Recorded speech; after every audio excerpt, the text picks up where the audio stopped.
Estem contents que aquest pla director sigui una mica també l'altaveu molt treballat per això d'una proposta sobre la de la part urbanística, no la de la idea de lligar les muralles, sinó la de la part urbanística.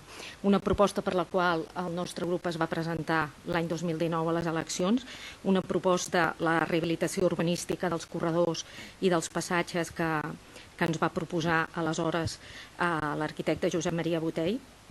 I per nosaltres és molt important aquest pla perquè combina el que significa dignificar tots aquests espais amb la història de la ciutat, i això embelleix la ciutat. Ens sembla que portar verd en tota aquesta rehabilitació és molt important i ens agrada.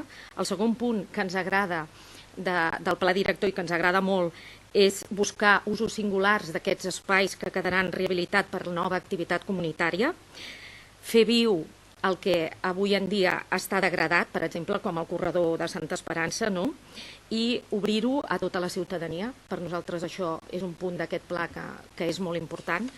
I el tercer punt que volíem anomenar és aquesta idea en aquest pla director de reconnectar totes les muralles seguint un circuit, perquè això crea un relat històric que lliga el nostre passat, les nostres arrels, amb el nostre futur.